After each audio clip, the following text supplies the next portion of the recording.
Mas Mulyadi sukses di usia yang masih muda, bertani dan membangun toko dari nol.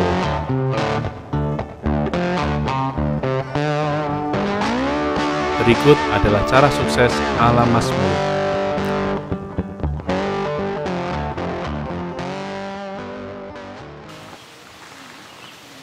Halo teman-teman, bertemu kembali di obrolan santai berfaedah bersama PT Hidup Baru Klasindo. Kali ini kita sedang bersama seorang narasumber yang inspiratif. Monggo, Mas, perkenalkan diri saya dengan siapa ini, Mas? Perkenalkan, nama saya Mulyadi dari Dusun Janglengan, Desa Sidoarjo, Kecamatan Sukorejo, Kabupaten Ponorogo, Jawa Timur. Mas Mulyadi ini profesinya sebagai apa, Mas? Sebagai petani, juga kios pertanian. Oh, kalau boleh disebutkan kios pertaniannya di mana, alamatnya, namanya? Nama kiosnya Mulyatani, juga di Dusun Janglengan, Desa Sidoarjo, Kecamatan Sukorejo, Kabupaten Ponorogo. Jual apa saja, Mas, di toko? Saprodi pertanian, ada pupuk, benih, pestisida, dan yang lain-lain. Oke. Tadi Mas Mul bicara profesinya selain sebagai pedagang juga sebagai petani, Mas. Ya. Panjenengan bertani apa ini, Mas? Tanam apa saja? Tanam padi, tanam melon sama bawang merah. Padi, melon sama bawang merah. Ya.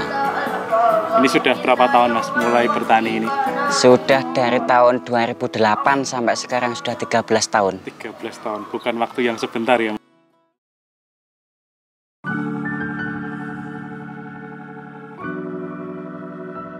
Untuk sekarang ini kan jarang sekali toh orang yang mau, terutama anak-anak muda yang pergi ke sawah. Karena apa?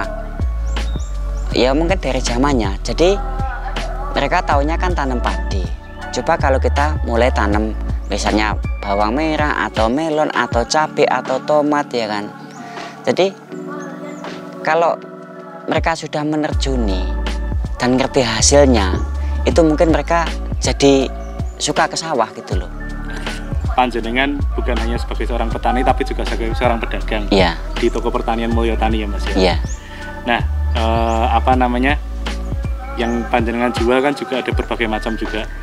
Ada banyak, ada benih padi, ada benih tomat, benih cabai, benih melon, benih pare, ada benih kacang, dan lain-lainnya masih banyak. Kalau saprodinya, Mas, kira-kira? Pestisida, saprodinya, kalau pestisida ya adalah banyak macam. Cukup komplit ya, Mas? Ya, cukup komplit. Ya.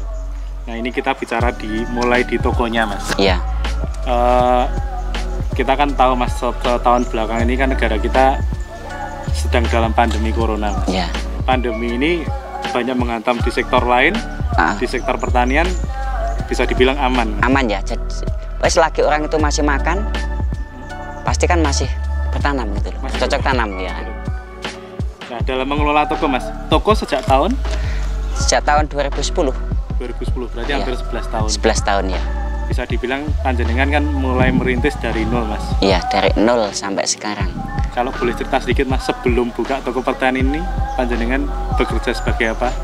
Ya dulu tuh saya buruh tani. Lepas itu saya pergi ke Malaysia, merantau, mengadu nasib 5 tahun di Malaysia.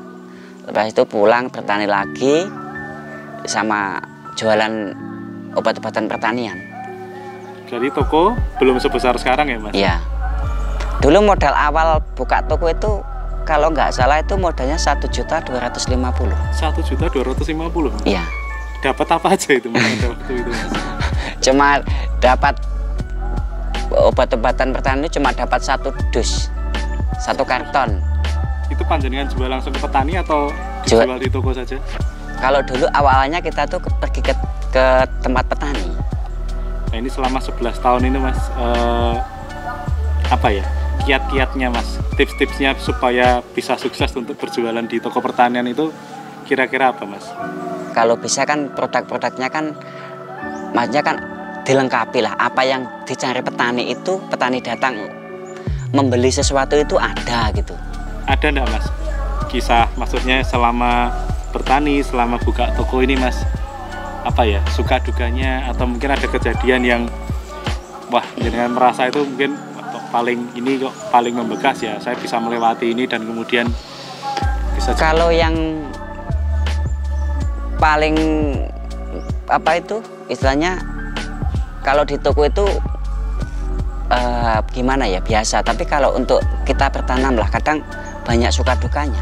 Kalau biasanya bertanam melon atau bawang merah, di waktu tanamannya nggak jadi, kita rugi banyak, itu pasti ya susah lah. Saya dengar juga pernah ya Mas ya, lahannya kebanjiran juga ya? Ya sering juga kalau di musim penghujan. Nah kalau seperti itu terus kemudian gimana Mas? Harganya kan otomatis ya bisa jadi malah tanamannya kan ada yang... Tanamannya nggak jadi kalau kena banjir ya sudah habis. Tapi tidak membuat kemudian putus asa ya Mas? Enggak, jadi kalau kita tanam 1 kali 2 kali kalah, kalau terus kita nggak tanam, yang nggak bakal kembali modal kita. Jadi harus kita ulangi lagi sampai kita berhasil. Pantang menyerah. Ya, pantang menyerah. Oke.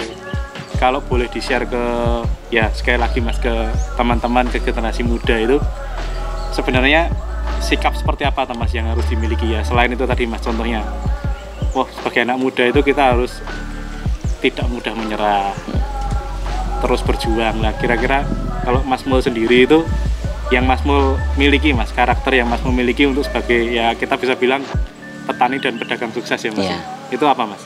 Sifat-sifat seperti apa yang harus dipunyai? Yang penting kita terus berjuang, nggak putus asa. Yang namanya perjalanan hidup pasti ada susah, ada senang ya kan. Kita jalani terus ya sampai seperti ini. Jadi kita itu harus rajin, intinya rajin bekerja ya kan, nggak males. Jadi apa yang kita cita-citakan itu kalau bisa tercapai. Harus punya semangatnya kuat. Semangat, tekadnya harus kuat juga. Tekadnya harus kuat, didukung ya, ada modal yang penting. Tapi modal kan tidak harus selalu uang ya Mas ya? Ya. Tekad itu juga modal. Tekad. Ya yang paling bagus ya modalnya tekad bulat. Kunjungi media sosial kami yang lainnya, ada di Facebook dan Instagram juga. Jangan lupa subscribe channel YouTube kami, like, komen, dan share ke teman-teman kamu. Nantikan video kami selanjutnya, tetap di channel Hidup Baru Plasindo.